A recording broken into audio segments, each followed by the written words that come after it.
ఒక విత్తనం కనుక చల్లామనుకోండి, చల్లటం వరకే మన పని.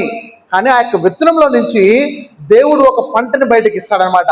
అది ఎలా ఉంటుందంటే, ఆ యొక్క విత్తనం భూమిలో పడి ఎండిపోయి చనిపోయి దానిలో నుంచి ఒక చిన్న మొక్క రావడము, ఆ మొక్క పెరగడము, పెరిగినటువంటి ఆ యొక్క మొక్క కొమ్మలుగా ఆకులుగా విస్తరించడము, దానిలో నుంచి మరలా మరి దానికి రావాల్సినటువంటి పంట రావడము మనం చూస్తూ ఉన్నాం అనమాట.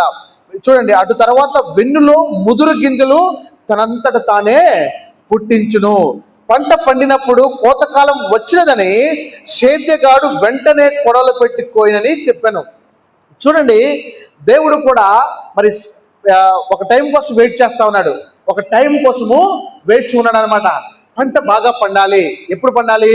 ఎప్పుడైతే సేవకులు విత్తనాలు విత్తుతారో, అనేక మందికి ఆ యొక్క విత్తనాలు వెళ్ళి ఆ యొక్క పొలంలో ఫలిస్తాయో, ఆ ఫలించినప్పుడు అవి ఏ విధంగా ఫలిస్తాయి అంటే, ముందు చిన్నవి మొక్కలుగా ఉంటాయి, తర్వాత ముదురుగా మారిపోయి గింజలను తనంతట తానే పుట్టించే స్థాయిలో వచ్చినప్పుడు ఆ తర్వాత వాటిని కోసి కాలము వస్తుందని దేవుని యొక్క వాక్యము చదివిస్తూ ఉన్నారన్నమాట.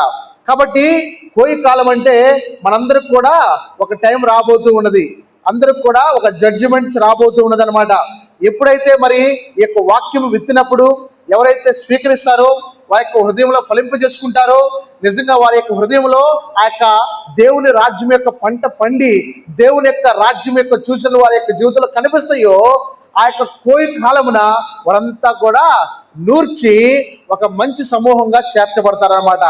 ఎవరైతే ఆ యొక్క పంట కోయి సమయాన మరి అందులో చెడు మొక్కలు కలుపు కూడా ఉంటుంది కదా, వేస్ట్ వృధాగా పండి వాటితో పాటు ఉన్నవి మొత్తం కూడా కట్టగట్టి అగ్నిలో పారవేయబడతాయి అనమాట. ఇక్కడ ఏం చెప్తున్నానంటే, దేవుని యొక్క సేవకుల యొక్క విత్తినటువంటి యొక్క విత్తనము మన హృదయాల్లో సరిగా పండించుకోవాలి. హల్లెలూయా. దేవుని యొక్క సేవకులు చెప్పిన మాటలు గనక ఈ చెవిని విని ఈ చెవిని విడిచిపెడితే అవి ఈ రోజు మీకు వ్యర్థం అవుతాయి. కానీ ఆ యొక్క విత్తనాలు అనేవి ఒక రోజు లెక్క చెప్పే సమయము వస్తుందన్నమాట.